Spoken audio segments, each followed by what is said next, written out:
Thank you very much, Professor Avinelli. I'm very happy to invite Professor Kasher from my own department, Tel Aviv University, who will talk about norms, I take it, which Professor Avinelli ended his talk with.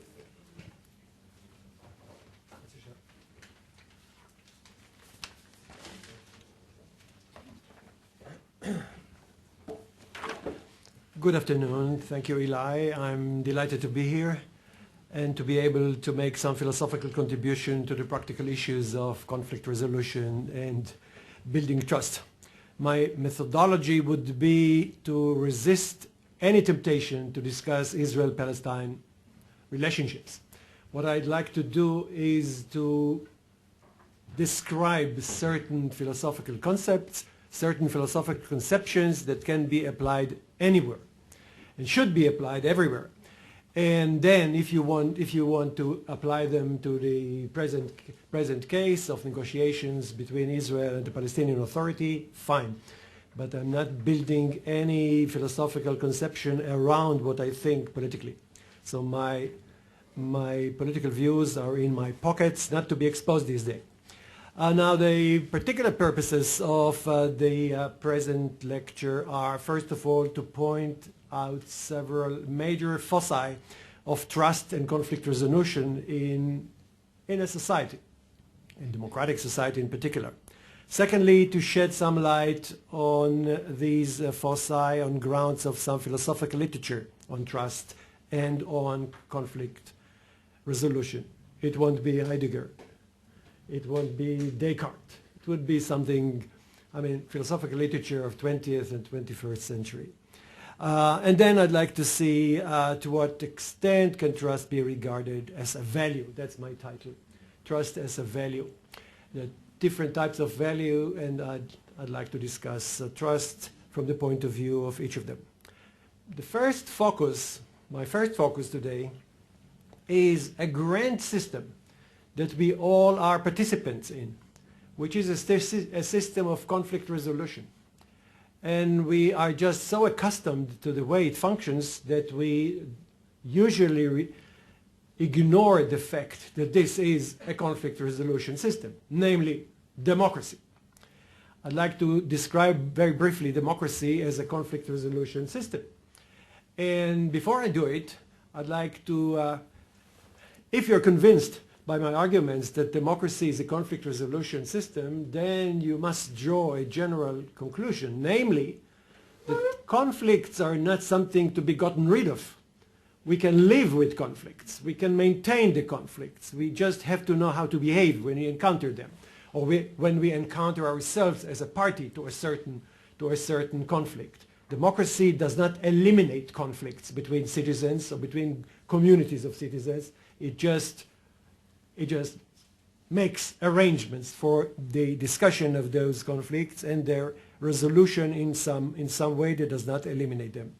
Generally speaking, the problem to which democracy is a solution, I'd like to suggest, is to tell the citizens what to do when they encounter themselves within a conflict between themselves and other citizens, or between themselves as members of a certain community or of a certain political view and people who belong to another community or have another view as their basic attitude. Now, if you look at this problem of how to resolve conflicts between citizens when they encounter them, when they tackle each other, then democracy is interested in arrangements that would tell people what to do under such circumstances, but democracy is interested in a certain type of arrangements, namely just arrangements or fair arrangements or arrangements that respect human dignity or whatever. You can use a variety of terms. All of them have a very heavy moral ingredient, moral core. So democracies are interested in conflict resolution, interested in arrangements of a moral kind.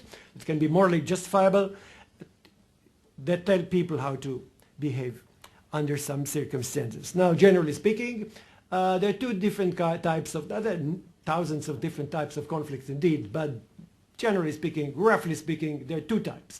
One of them is that of conflicts between persons. I mean, I'd like to buy this apartment. The neighbors in that same building do not want me to buy it because they don't like people like myself, because I'm ultra-Orthodox, because I'm secular, because I'm Jewish, because I'm Arab, because I'm white, because I'm black, for whatever reason. They don't want me to buy this apartment. So, okay, there is a conflict on an individual level. Now, there are conflicts on a national level that involve the whole public, namely what should be done with the Golan Heights, what should be done with the West Bank, what should be done concerning privatization or nationalization of assets, of societal assets. Okay, there are numerous conflicts that pertain to the general level, to the national level, let's call it. Since there are two types, roughly speaking, two types of conflicts, there are, roughly speaking, there are two types of principles for resolving them. The conflicts on the individual level are resolved by the principle of basic human rights, basic civil rights when you speak about a certain state. The idea of civil rights is the idea that every citizen has a certain sphere of freedom where he or she are going to do whatever they like within certain borders that are set in advance in a certain way, whatever other people think. If I have the money to buy the apartment and the landlord is willing to sell it to me, then that's it. Whatever the neighbors think. I mean, I can take their ideas into account, but I can do whatever I wish. I mean, under such circumstances. So I'll move where I wish to move. I'll say what I wish to say. I'll try to marry the woman I love. I'll try to study a discipline that I'm interested in.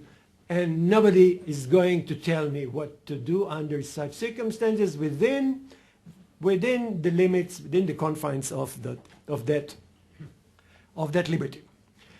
For conflicts that are of a national level, that pertain to the public, to the whole public, then we have a principle, so-called rule of majority, which actually is a family of procedures, how to make a solution, okay? So the American public go and vote for certain electors. Those electors vote for a certain president. The president has authority by the Constitution, and sometimes requires approval of the Senate and the Congress, and that's the way decisions are made. We in Israel elect the parliament, which in turn elects the government, which in turn makes decisions within the confines of law and policy. Okay, so there are those two principles. Now, I'd like to argue that when you take democracy to be a conflict resolution system of that nature, then a democracy ought to pursue peace. It's not a matter of governmental policies. It's not a matter of political views. It's a duty on the part of a democracy. Here is the argument, very briefly put. Okay, in order for the citizens to be able to enjoy one's liberties, one's rights, then there need to be infrastructures of the rights. In order for me to be able to educate my children according to my views, I need a school. I cannot build a school on my own. My neighborhood cannot maintain a school on its own, so someone should take care of it, namely the government, the regime. The government can do it on its own. The government can do it by all kinds of proxies, but there must be a system of schools that enables me to make the choice what school are my children going to attend. So there is infrastructure. For every right, there is an infrastructure under it. Now, the most important infrastructure that is so important that we don't seem to think about it every day is our life. I cannot enjoy my liberties if I'm not alive. Okay, dead people also have some rights, but that's marginal. The major way of enjoying the system, enjoying democracy, enjoying the liberties, enjoying possibility to participate in political procedures is by being alive. Therefore, it is the duty of a democracy, the duty of every government, of whatever color, to protect the life of the citizens. And to protect the life of the citizens when they face any type of jeopardy. Any type of jeopardy. So there are health jeopardy, there is health jeopardy, so there is the Ministry of Health. Some criminals jeopardize our life, so there is the police, and then so on and so forth. Now, there are external dangers, namely of hostile military forces, of hostile states, and terrorists, who usually work in organizations, not in states, and they endanger our life. Shlomo mentioned terrorism a couple of times.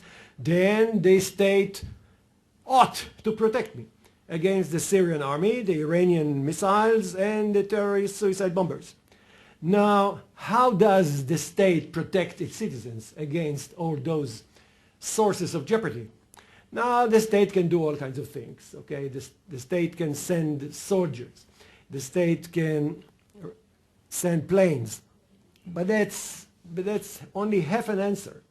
If a state sends its troops to the battlefields, then we are protected. We staying at home are protected. But the citizen in military uniform in the battlefields endanger themselves. So what can the state do for the people in military uniform in the battlefields? Or nowadays, when there are missiles, what can the state do for us who are also sort of in the battlefield? The answer is that the ultimate defense, the best defense that the state can and ought to provide its citizens against the dangers of war is peace. That's the ultimate defense. Okay? There are all kinds of other defenses. As long as there is no peace, still the state can do a lot for the sake of its citizens and combatants. But the ultimate defense is peace, and therefore democracy ought to pursue peace. But peace involves trust. Peace involves trust. So there is a moral duty on the part of a democratic regime to pursue peace which ideally rests on trust. Ideal peace rests on trust. I accept every skeptical remark that Shlomo made, but let's speak about, philosophers may allow themselves to speak about ideal conditions. So, okay, ideally, peace rests on trust. Now let me make a few comments about the meaning of trust using philosophical analysis. So the structure is that A trusts B concerning some activity or way of action C, some act C. Now, for example, if you don't like my action, then you talk to me about it. Okay, that's the activity we have in mind. I trust you. I have trust in you in the domain of you're going to talk to me if you're not happy with what I've just done. Okay, so trust involves, first of all, expectations. Indeed, A expects B to act in a certain way. If I trust you, if I have trust in you with respect to the idea of your talking to me when I annoy you, okay, I expect you approach me after I annoy you. Secondly, and less trivially, and here are all the minds in the conception, the person who trusts, the truster, has good reasons to expect the trustee to have a compelling motivation to act in a certain way. Trust involves reasons on the part of the truster with respect to a motivation on the part of the trustee. I have reasons to trust you, which means I have reason to ascribe you motivation to act in a certain way, the way I expect you to act. Now that's complicated. We speak about trust as we speak about love. There are books about love and analysis of love and symphonies and novels and whatever and movies. But okay, let's start analyzing it to see what exactly is involved in love. We rarely do it. Some philosophers do it. I wrote a paper about love. In love and war, everything is allowed. Everything is allowed, and I showed why it's wrong, both in love and in war. Indeed. And okay, so trust should be analyzed, and the analysis shows the concept of trust, and we should be clear about the issue of motivation and issue of reasons. Now I leave reasons alone and aside because of shortage of time, and let me make a few remarks about motivations. There are different, and motivations could be formal, like a treaty or a law in a state, but they're less interesting. Informal, let's look at informal types of motivation. There is a weak one, and I think Shlomo was emphasizing it. The weak kind of motivation is self-interest. Okay, why do I ascribe you a certain attitude? Why do I expect you to act in a certain way? Because I have reasons to think that you have motivation rooted in your self-interest to do it. Okay, that could be grounds for trust, but that's the weakest type of trust. And I think Shlomo was absolutely right in saying that the peace treaty between Israel and Egypt rests on exactly this type of motivation. Okay, they have fundamental interests in maintaining the peace treaty with Israel under the auspices of the United States. Now, there could be good, not weak, but good kind of motivation, namely shoulder responsibility. I ascribe you, I expect that you do something because I ascribe you the motivation of acting on your responsibility to do something. You have to do something because you have undertaken responsibility.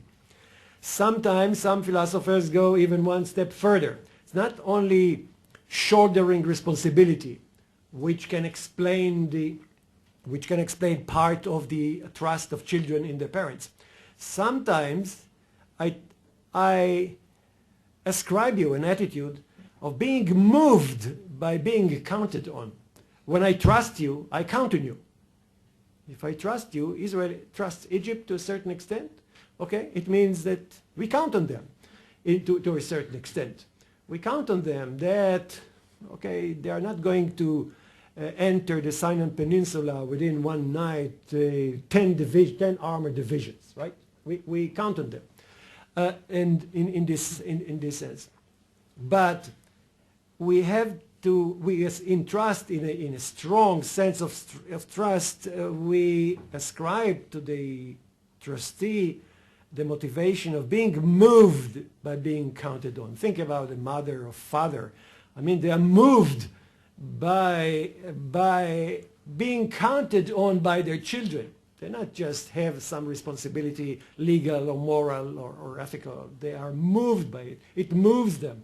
My children count on me, so that's a very good reason for doing something. So they are moved by being counted on. Okay, now there is indeed a puzzle. The trust involves taking a risk because expectations can fail, obviously. Sometimes when they fail, it's a disappointment. That's the case of a weak trust. If trust of a weak nature fails, then we're disappointed. If Egypt will send 2 divisions of armor tomorrow morning into the Sinai Peninsula without talking to us, we'll say we are disappointed.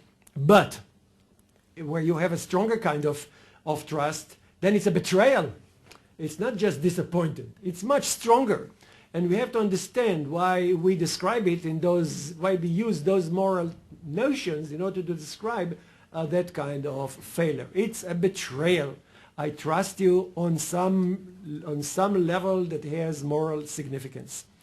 So what is required is indeed a rational equilibrium between counting on the one hand and taking a risk on the other hand. This is why creating trust is very difficult in practical terms, not when we have parental relationships with children indeed, but when we have states or communities or organization, it is very difficult. It is a difficult project, but it's always possible to strike such a balance between those two parts of the picture. So my first consequence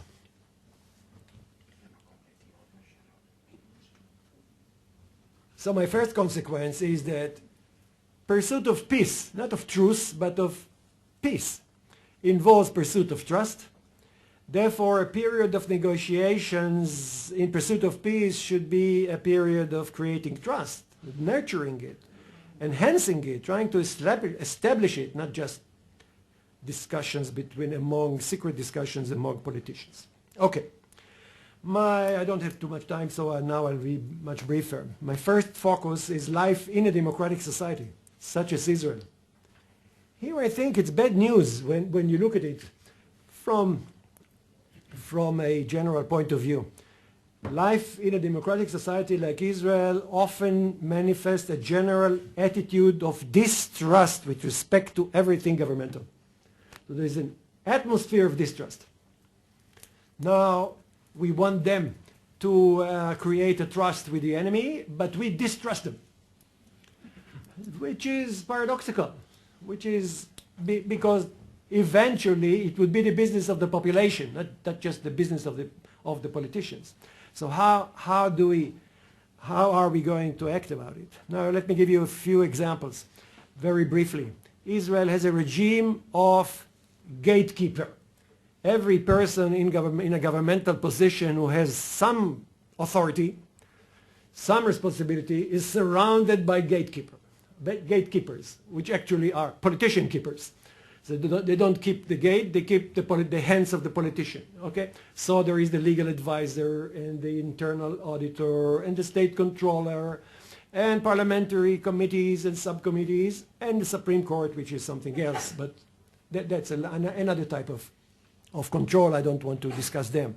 Now, those gatekeepers, according to the Israeli way of thinking about gatekeepers, those, first of all, they have no accountability.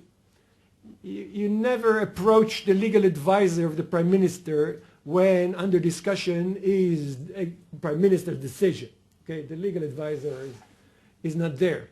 But the legal advisor is very active. I'll tell you a brief story. I was once a member of a committee handling a certain issue of security, the ethical and legal aspects of it, and it was a prime minister committee. It was created after the assassination of Prime Minister Rabin. And so the prime minister had asked us to make an arrangement concerning a certain issue. Okay, we talked to the General Security Service, the Israeli counterpart of the FBI. We talked to everyone involved. We made an arrangement. Everyone was happy. All the parties were happy about it. It was reasonable and feasible and ethical and legal. Everything was perfect. So we sent it to the Prime Minister, and then the legal advisor of the Prime Minister grabbed it and held it months over months. Why? When we start asking questions about it. So it's a she, as it happens, but it doesn't matter. She started asking again every authority, every agency, everyone involved about the considerations, which means that she did not look into the legal aspect of our suggestions. She just examined the extent to which they are reasonable. Okay, so the gatekeepers in Israel evaluate the extent to which governmental decisions or other decisions in the sphere of government are reasonable. Okay, which makes them the controller, because they can come up with the idea that this is unreasonable. Although it's legal, seemingly legal, it's unreasonable and therefore not to be applied. So that's a established distrust. We have a system of formally established distrust. Now another example is that of the media, of the classical media. Classical media, who had some connection with ideas of quality control and ethics, right? But when you look at the media, you look at the new media, you don't find that kind of attitude at all. But you don't find them in the old media as well. They are just nurturing distrust. Let me give you two examples. I encountered in the last 2 days. Very briefly, I read in the Washington Post a book review on a book called Company Man, written by a certain John Rizzo, who had been a legal advisor in the CIA. So this is the way the review starts. Rizzo arrived in the aftermath of the Church's the Senator Church Committee's exposure in 1975 of CIA assassination and domestic spying. He eventually witnessed close up the Iran-Contra scandal, the Aldrich Ames spy case, the cleaning out of dirty assets, etc., the Iraq invasion and weapons of mass destruction fiasco, finally the waterboarding and enhanced interrogation of Al-Qaeda leaders. Now think about this list of events that guy ascribes, the journalist ascribes to the CIA. This is what the CIA has done since 75, okay? Just 7 scandals, okay? What about tens of thousands, perhaps hundreds of thousands of people who constantly endangered their life in various areas, in the Taliban areas, in Iran, you name it, in every place? No, they do not exist. And the final sentence in this book review is that, okay, here is an advice. The approach of the media to all kinds of governmental agencies should be mistrust but verify. Okay, the ordinary saying is trust but verify. Now the atmosphere, the general attitudes is upside down. Okay, mistrust and verify, which entrenches that kind of attitude. Today I got my copy of the recent issue of the New York Review of Books.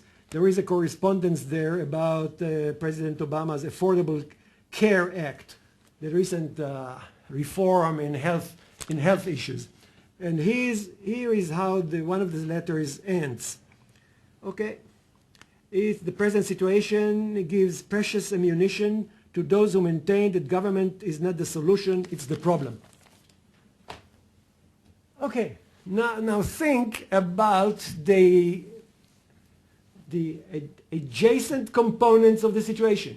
There is a population with a certain respect toward government, and there is a government in a certain relationship with an enemy. Okay, now, can it take place? Can a peace treaty, can a peace arrangement be achieved when there is a fundamental, formally established, nurtured by everyone? I mentioned media, it's needless to mention the academy. I mean, professors think that their duty is to oppose the government, okay? To say that everything that moves doesn't move right. There are problems in everything that is moved, which is an attitude we are familiar with. Okay, and there are additional ingredients. I won't mention them. Finally, I need a few more minutes. The third focus of trust in a society is the cluster of domains of professional activity. There are many professionals in the standard meaning of profession, okay? The professions that you're familiar with. Physicians, lawyers, judges, engineers, social workers, psychologists, commanders in Israel is a famous profession, and others, and many others. So, generally speaking, it's interesting that although there is a general atmosphere of distrusting governmental activities, there is not such a general atmosphere with respect to professionals. Professionals are trusted. And it's very interesting to try to understand the difference. Why are members of this side of the picture distrusted in many formal and informal ways, and members of that side of the picture most of the time enjoying very high levels of trust, at least higher, much higher than many other groups, people active in the public domain. The reasons, I don't have time to elaborate in any of them, I'll just mention them. Professional ethics. Each profession involves the ethics of the profession. There are no real professions without ethics. Ethics does not really mean ethical code. They could act in other ways without an ethical code, but they have an ethics which creates and nurtures trust. It puts forward clear mission, the clear mission of the professional activity, often involving service to the public. And indeed the physician serves the public, and the nurse, and the social worker, the psychologist, and many others, the judge. Secondly, well-defined methods of carrying out the professional missions. An engineer is an engineer. A physician is a physician. A judge is a judge. So we know how they act. Constant manifestation of professional value. I mean, they constantly show in their activities, in their public activities, that they adhere to their values. Fourthly, they cultivating public understanding and trust. Many codes of ethics in professions have a value called the dignity of the profession. Members of the profession ought to protect the dignity of the profession. Now, what is the dignity of the profession? Public trust. When you look into it, what they really mean is that you have to nurture public trust in the ordinary and satisfactory way you act as a professional. So the dignity of physicians is public trust in their way of acting. And finally, they protect their self-image. So there is a consequence concerning our two consequences concerning attitude towards government and attitudes toward professionals. Concerning government, I'd like to make a suggestion. We see in history that during periods of war, a war that is regarded by most of the population, perhaps not everyone, but most of the population, as justifiable, as just wars, then there is a higher extent of trust and a lower extent of distrust in governmental activities. I'm not supporting any idea of, since in war, shut up, let them do whatever they want. I'm not that extreme. But in war, more trust is being given to authorities. And I'd like to suggest that in peace negotiations, the same attitude should prevail. Okay, give them a lower level of distrust if you can give them higher levels of trust. Okay.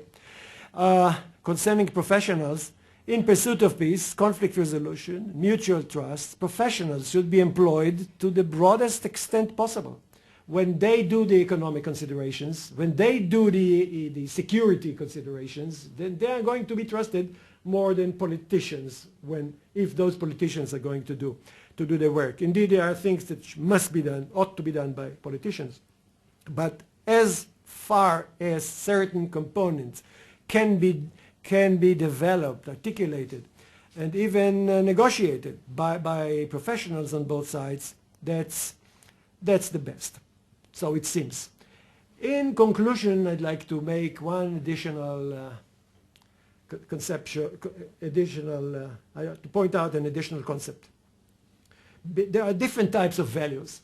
There are values we call instrumental, because we are interested in them, because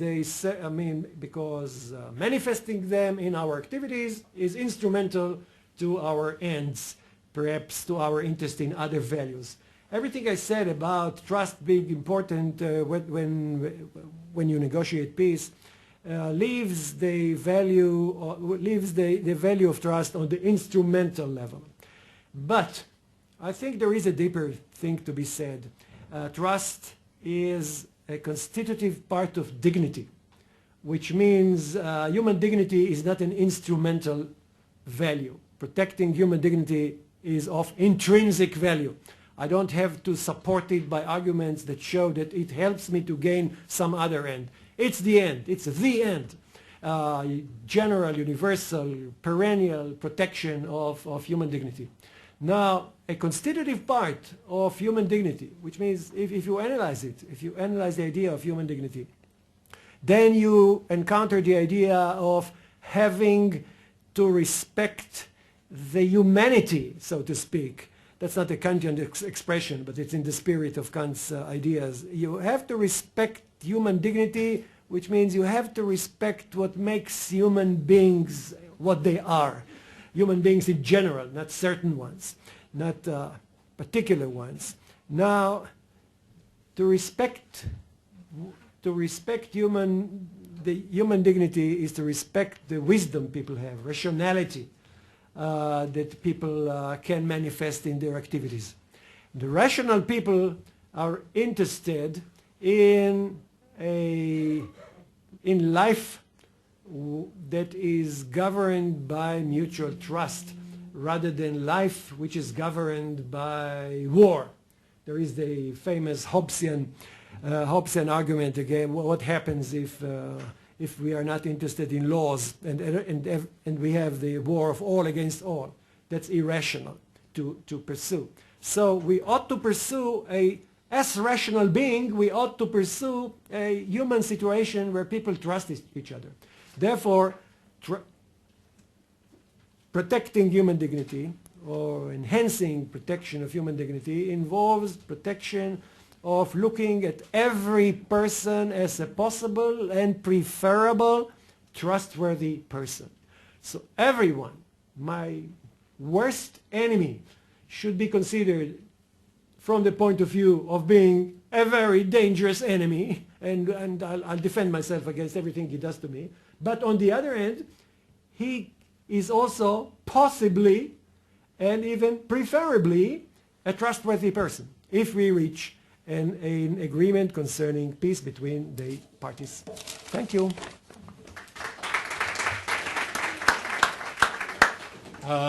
Thank you, Shlomo and Asa.